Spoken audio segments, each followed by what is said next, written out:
This class will deal with the sales cycle. The sales cycle identifies steps or phases that are required to make a product or a service sale.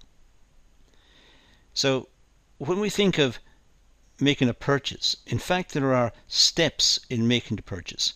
There are different steps or phases that we go through before we make the purchase, particularly if the purchase is of a considerable sum. In other words, if it's quite pricey. We go through various steps. We don't, generally speaking, make impulse buying for large purchases. Generally speaking, we go through various steps, and this is what this particular class wants to look at. It's important for salespeople to identify the key stages involved in the sales cycle, because if they can identify where the customer has got to in the cycle, then they can intervene and offer support and help at key stages where the customer may in fact change his or her mind. So the sales staff may intervene and lead the customer on to the next step and into the final phase, which is the purchase phase. Understanding of the sales cycle helps salespeople and organizations to become more efficient and improve sales. So generally speaking, it's important for sales personnel to understand the sales cycle and then to be able to intervene if required and know what the next step is in the cycle, leading the customer on, as I said, towards the final phase, which is the purchase phase. So let's see what these various phases are. We could represent it in this type of diagram where we have at the top prospecting, then we have setting an appointment. We'll explain, we'll talk about these later. Then we have identifying needs, presentation, negotiation, closing, and after sales. So we've gone round in this cycle. We've started with prospecting, go all the way around to after sales, and after sales is the final stage, and then it goes on to a new product where we start prospecting again. Let's talk about these in a little more detail. We'll start with prospecting. The first stage in the sales cycle is to find and locate the right customers, the potential customers. So the sales team will want to find out who are the likely customers, where are they, and what are they like, for that matter. What are their characteristics or attributes? How much disposable income have they got? How do they live? Where do they work? What do they do? What is the general socio-economic background associated with these people? This is called prospecting. They're looking for something. It's like prospecting for gold. They're looking for customers in this case. They're prospecting customers. They're checking to see who are likely customers. A list of current or potential prospects allows salespeople to target the right customer group. So it's an expression in marketing. Should the marketing effort be a shotgun? Should it just shoot out and hope it hits the target? Or should it be a rifle, which is very specific? Well, if the prospecting has been done correctly, then the sales team can target precisely who are likely to be customers. So it's not going to dissipate its resources generally in the community trying to just attract people to purchase this product.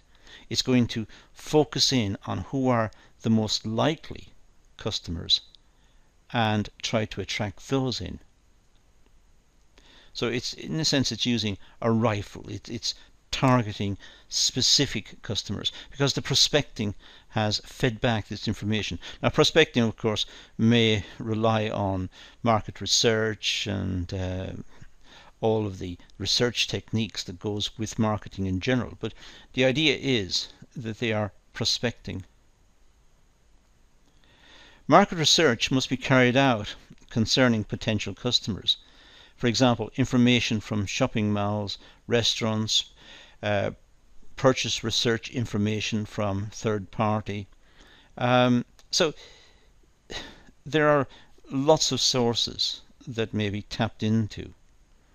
They're not cheap, so they must be used sparingly. But there's the tension. If the company does not spend on it, then they're going to use up their marketing resources very quickly, perhaps targeting the wrong people.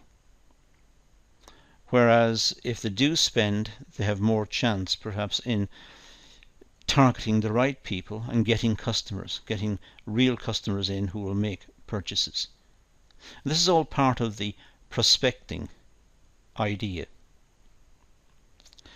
The next one is setting appointments. If you look back on the diagram we had, the next one is setting appointments.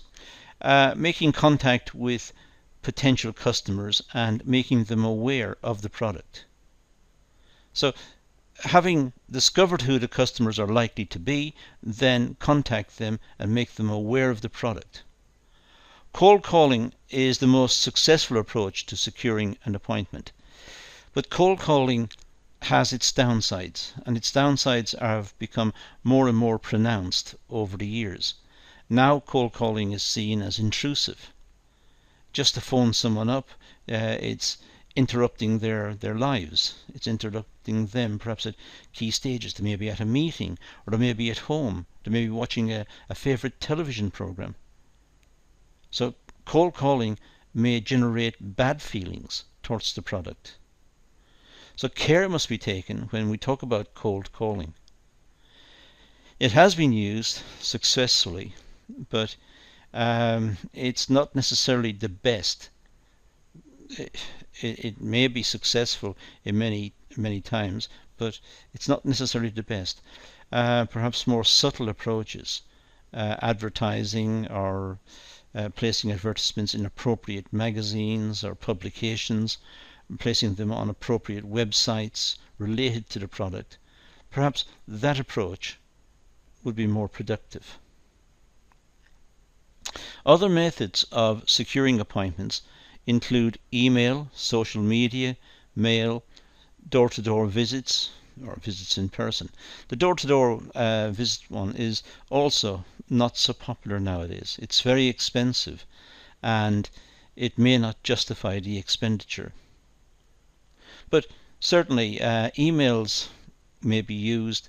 Again, it may have a bad press because to receive emails that are unwanted, they are classified as spam and they're not really condoned.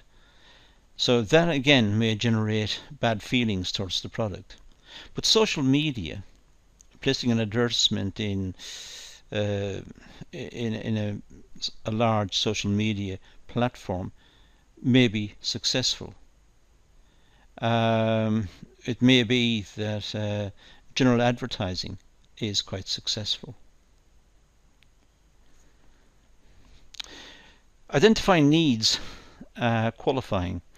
Well, ensure the salesperson understands the prospect's needs and has assessed their suitability. So it's important that the salesperson understands the prospect's needs. Now the prospect here is the potential buyer. So make sure that the salesperson understands the needs of the customer and has assessed their suitability. Otherwise, they may waste a lot of time dealing with a customer who's not going to purchase. For example, the salespeople must be trained and equipped with the right questions which will help them to gain information and assess the prospect's needs. So it's not a question of just trying out things on the day. This should be tried and rehearsed in advance. Possible questions worked out with responses clearly worked out as well. And the salesperson should have memorized these So if asked a particular question, they've got a quick and clear answer. So the salespeople should be trained and equipped with the right questions, which will help them to gain information about the possibility of a sale to that customer. The salespeople gain some information regarding the prospect during the setting appointment stage. Well, when the appointment is made, when the two are going to meet, then at that stage some information will have been picked up already, and this may help in identifying needs, may help in identifying the suitability of that person as a potential customer. Then the presentation. This stage involves the salesperson, I should say, representing their proposal to prospects during the appointment. So they're presenting the product. They're presenting the attributes and the benefits of the product. It's a presentation. They're talking about the product, how it works, what it does, how much it costs, the value for money, after sales. The talk is a selling talk. The presentation can be in the form of a presentation using projectors or computer. It could be leaflets, brochure, promotional reading material. It depends on the nature of the product.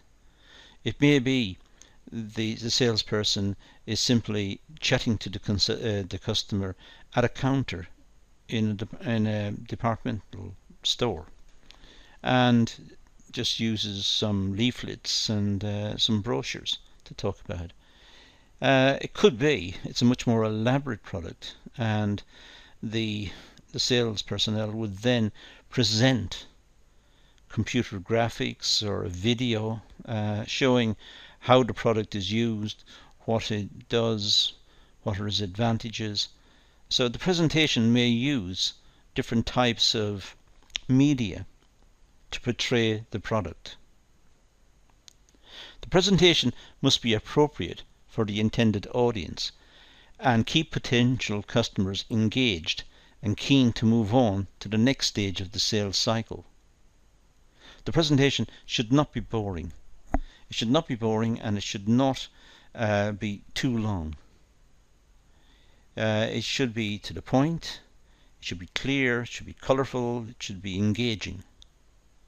But it should not be too long, and it should not put off the customer from buying. So it should be tested in advance.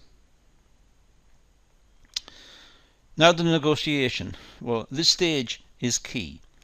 If the prospect is engaging in negotiation tactics, then they are keen to progress to the close and close the sale. So if they are negotiating, it means they want the product. So that's a good sign. If after the presentation the customer or the prospect then starts to engage in negotiations, tries to get a better price or a discount or get some special term, it means the person is interested in the product. They want it. And that's a good signal to the sales personnel. As a salesperson, it's important to negotiate a deal that will benefit both the prospect and the organization. So the salesperson will want to make the sale. So the salesperson should have some latitude about the terms and conditions and the price and so on, so that they're able to negotiate. Clearly they want to get as much as possible for the organization and presumably for their bonus as well. But on the other hand, they don't want to lose the sale. So the negotiations require special skills.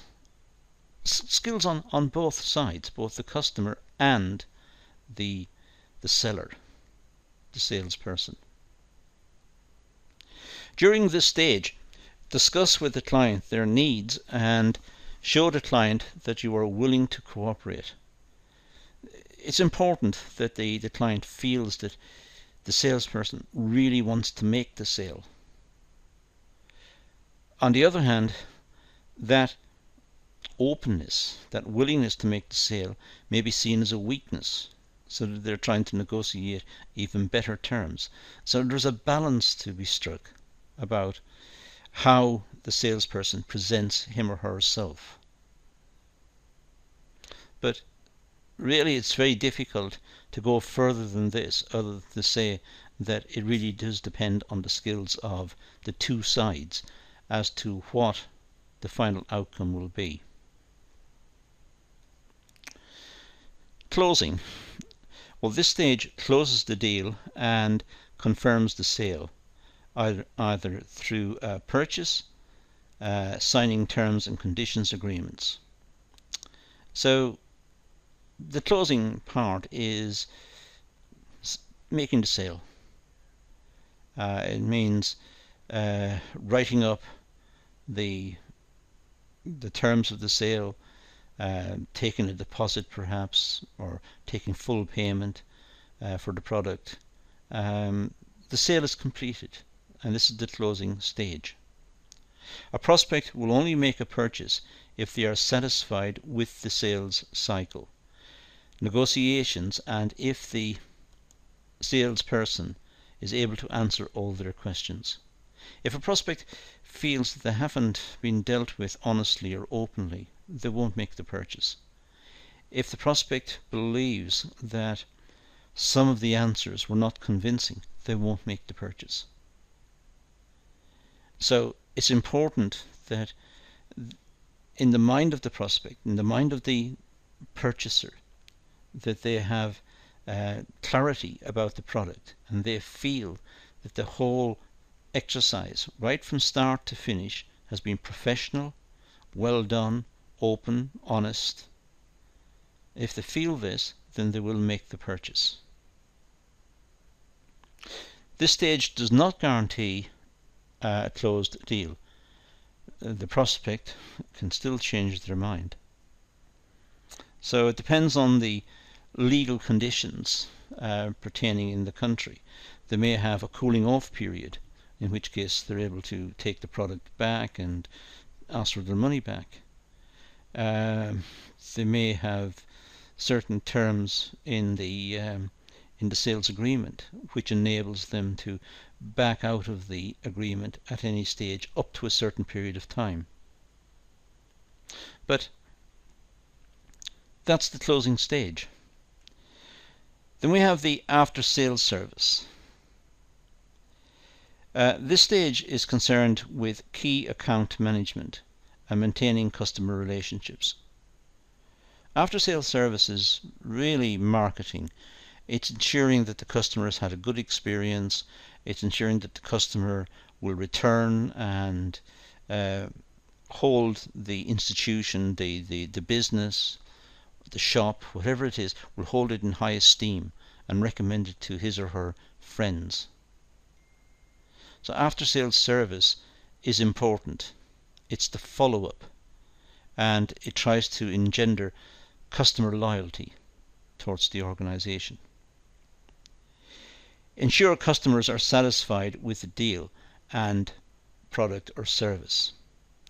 So the after-sales service may also pick up data about the experiences that the customers had with the product, which may feed back into design issues and further improvements in the future, innovations which may come to the product in the future as a consequence of these comments. So after sales is not just building up goodwill towards the institution, towards the shop or the business, but it's also collecting information from the customer regarding the usage of the product, which can then be fed back into future versions of that product. Contact the client to ask for feedback and improvements on products and the sales process. So it's just simply a question of perhaps contacting the customer, contacting the client and asking him or her for their overall comments and have some specific comments. Bearing in mind that this contact, if it's unwarranted, may also be seen as intrusive and time consuming. The customer may think that they're not prepared to spend their time helping a business to sort out its product line. They want to enjoy life.